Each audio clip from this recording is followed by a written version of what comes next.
গ্রামের বাজারে দিনের শুরু হলো। রওশন নিজের লিট্টি চকার দোকানে বসেছিল। ওকে আজকে খুব চিন্তিত দেখাচ্ছিল, আর ওর দোকানের কয়লায় ভরা চুলা ঠান্ডা দেখাচ্ছিল। লোকেরা সেখান থেকে যাচ্ছিল, কিন্তু ওদের যখন নজর ঠান্ডা কয়লার দিকে যাচ্ছিল তখন ওরা সেটা ইগনোর করে আগে এগিয়ে যাচ্ছিল। হে ভগবান, আজকে তৃতীয় দিন। কয়লার দাম এত বেড়ে গেছে যে কিছু করতেই পারছি না আমরা। আগুন ছাড়া লিট্টি কিভাবে বানাবো? আজকেও যদি রোজগার না হয় তাহলে চুলা কি করে জ্বলবে? তখনই সেখান থেকে যাওয়া চেনা পরিচিত লোক ওর দোকানের কাছে এলো। আরে রওশন ভাই, আজকে কি লিট্টি হয়নি নাকি? আমাদের তো খুব আশা ছিল এটার। মাফ করো ভাই, কয়লা তো খুব দামি হয়ে গেছে। আমার কাছে এত টাকাও নেই যে আমি কয়লা ধরাতে পারবো। তখনই হঠাৎ একটা গাড়ি জোরে আওয়াজের সাথে রওশনের দোকানের সামনে এসে দাঁড়ালো। সুরেশ গাড়ি থেকে নিচে নামলো।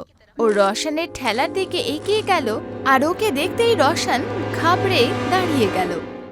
কি রওশন, 3 দিন ধরে দেখছি তুমি এখানে খালি বসে আছো। যদি তুই কিছু না বেচিস তাহলে আমার দোকান ভাড়া কিভাবে দিবি? আমার কিন্তু আমার টাকা রাতের মধ্যে চাই। মালিক, শুধু কিছু দিনের সময় দিয়ে দিন। কয়লা খুব দামি হওয়ার কারণে ধান্দা বন্ধ হয়ে যাচ্ছে।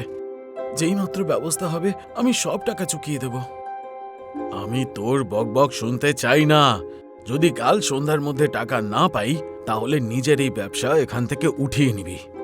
আমি এখানে একটা বড় মিষ্টির দোকান খোলাবো, মনে রাখবি।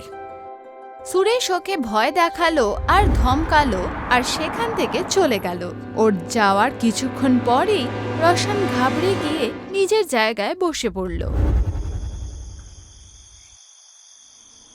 রাত্রিবেলায় বিমলা কাপড় সেলাই করছিল।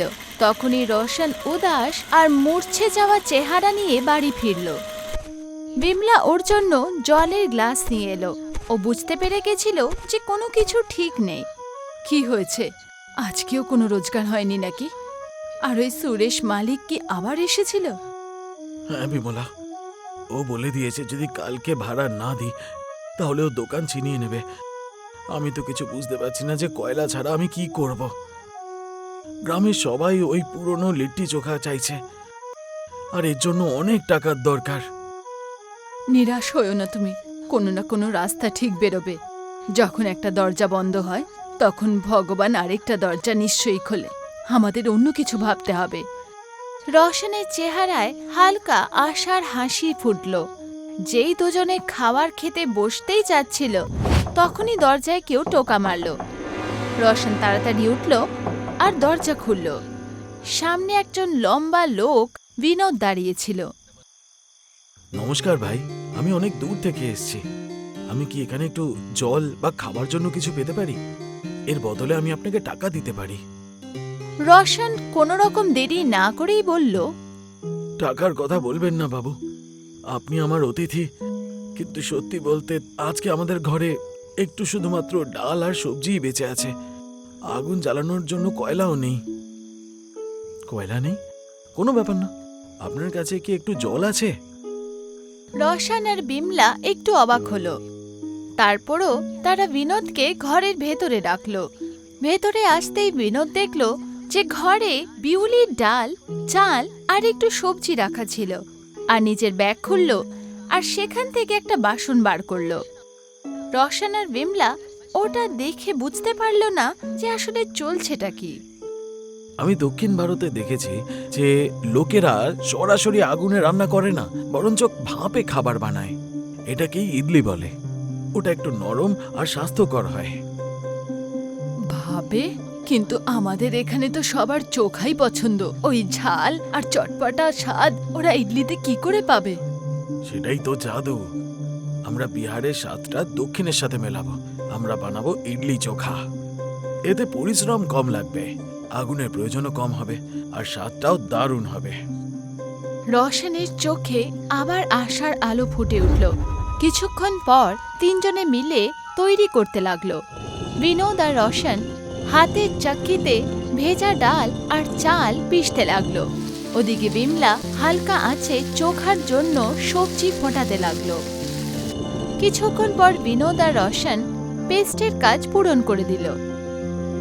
এবার এই ঘোলটাকে একটু ফুলতে দিন, ততক্ষণ আমরা চোখাটা বানিয়ে নিই। তিনজনে মিলে সেদ্ধ বেগুন আর আলু উঠিয়ে নিল আর তার ছাল ছাড়াতে লাগলো। এরপর বিমলা আলু আর বেগুনকে সবুজ লঙ্কা, টমেটো, পেঁয়াজ আর ধনেপাতার সাথে মাখতে শুরু করলো। এতে একটু সর্ষের তেল দিয়ে দি, এতে আসল বিহারি টেস্ট আসবে। আর এই হলো নুন আর অল্প একটু লেবুর রস। রওশন সেটাতে মশলা দিল আর কিছুক্ষণের মধ্যেই ওদের চোখা খাওয়ার জন্য তৈরি হয়ে গেল। এর সাথেই সময় এগোতে লাগলো। এখন ইডলি বানানোর তৈরি শুরু হয়ে গেল। বিনোদ স্ট্যান্ড ওঠালো আর সেটাতে একটু তেল দিল। তারপর ওটা এক এক করে ঘোল ভরতে লাগলো। এরপর ও স্ট্যান্ডটাকে ফুটন্ত জলের বাসনের ওপর রেখে দিল আর ওপর দিয়ে ঢাকা বন্ধ করে দিল। এবার শুধু 10 মিনিট অপেক্ষা করতে হবে, ভাপ নিজের কাজ করবে। বাসন থেকে আস্তে আস্তে ভাপ বেরোতে লাগলো আর চারপাশে খাবারের সুন্দর গন্ধ ছড়িয়ে গেল। কিছুক্ষণ পর বিনোদ ঢাকনা খুলল। ভেতরে ছোট ছোট সাদা আর নরম ইডলি তৈরি হয়ে গেছিল। রওশন সেগুলোকে সাবধানের সাথে বাইরে বার করলো। কিছুক্ষণের মধ্যেই তিনজনে একসাথে বসে ইডলি খেতে লাগলো। বিমলা সবাইকে দুটো দুটো ইডলি পরিবেশন করলো আর তার সাথে একটু মশলাদার চোখাও দিল। এই নিন রওশন ভাই, আপনার ইডলি চোখা রেডি হয়ে গেছে। এবার এটা একটু চেখে দেখুন। রওশন ইডলির একটা ছোট টুকরো ভাঙলো, ওটা চোখায় ডোবালো আর খেয়ে নিল। যে ওটা খেলো ওর চোখ বড় হয়ে গেল, ওর চেহারা একটা বড় হাসি ছড়িয়ে গেল। বাহ, এটা তো দারুণ জিনিস। এটা লিট্টির মতন শক্ত না, কিন্তু স্বাদটা ওইটাই। এটা বানাতে তো অর্ধেক কয়লাও শেষ হলো না। এটা তো সত্যিই জাদু। সত্যি, এটা তো খুবই সুস্বাদু। গ্রামের লোকেরা এটা নিশ্চয়ই পছন্দ করবে। তিনজনের নিজেদের বানানো খাবারের স্বাদ খুব পছন্দ হলো। এই খুশির সাথেই রাত কেটে গেল। পরের দিন রওশন নতুন ঊর্জার সাথে নিজের দোকানে পৌঁছালো। বাসন কাউন্টারে রাখলো আর নিজের নতুন বানানো ইডলি চোখা তৈরি করা শুরু করলো। আস্তে আস্তে ওখানে লোকের ভিড় জমতে লাগলো। এই বাজারে লোকেরা কখনো ভাবে এরকম খাবার খায়নি। আসুন ভাইরা, খান ইডলি চোখা। স্বাস্থ্য আর স্বাদও, কম তেল আর কম আগুনে বানানো দারুণ নাস্তা। একজন লোক সেটা স্বাদ নিল আর খুশি হয়ে বলল, আরে এটা তো খুবই নরম খেতে, দাঁতেরকে কষ্টই দিতে হচ্ছে না। আমার তো দারুণ লাগছে সত্যি বলতে। আরো একটা প্লেট লাগিয়ে দাও তো আমার জন্য। দেখতে দেখতে আরো লোকেরা ইডলি চোখা কিনতে লাগলো। এখন রওশনের দোকানে খুব ভিড় হতো। অনেক সময় পর আজকে ওর খুব ভালো রোজগার হয়েছিল। কিছুক্ষণ পর সুরেশ আবার সেখানে এসে পৌঁছালো। ও রওশনের দোকানে ভিড় দেখে দাঁড়িয়ে পড়ল। ও তারপর লোকেদের মাঝখান থেকে রাস্তা বার করে দোকানের ভেতরে পৌঁছালো। এটা কি তামাশা হচ্ছে? এই রওশন, আমি বলেছিলাম ভাড়া দাও আর এখান থেকে যাও। এটা তুমি আবার কি সাদা রঙের গোলা বিক্রি করছো? এটা আমাদের গ্রামের খাবার নয়। স্বাদের কোনো গ্রাম হয় না। এটা ইডলি চোখা, এটা বিহার আর দক্ষিণ ভারতের মিলন। এটা সত্যি দারুণ খেতে, সবাই এটা পছন্দ করছে। আপনিও একবার চেখে দেখুন না। সুরেশ সন্দেহের নজরে প্লেট দেখতে লাগলো। খাবারের গন্ধ খুবই ভালো ছিল। ও একটা টুকরো উঠিয়ে খেলো।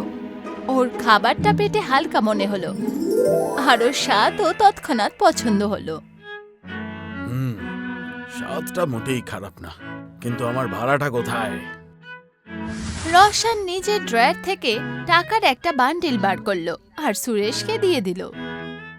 এই নিন মালিক, আপনার পুরো ভাড়া, আর ওপরে একটু বেশি টাকাই আছে। এবার আমি এখানে থাকতে পারি তো? সুরেশ টাকা নিয়ে নিল। ও একবার ভিড়ের দিকে তাকালো আর তারপর রওশনের দিকে। ও বুঝে গেছিল যে এত পছন্দ করা খাবারের সামনে এখন আর ওরা চলবে না। ঠিক আছে ঠিক আছে, দোকান লাগাও, আর কালকে আমার বাড়িতেও 2 প্লেট পাঠিয়ে দেবে। সুরেশ সেখান থেকে চলে গেল আর পুরো ভিড় খুশির সাথে রোশনের জন্য হাততালি দিতে লাগলো।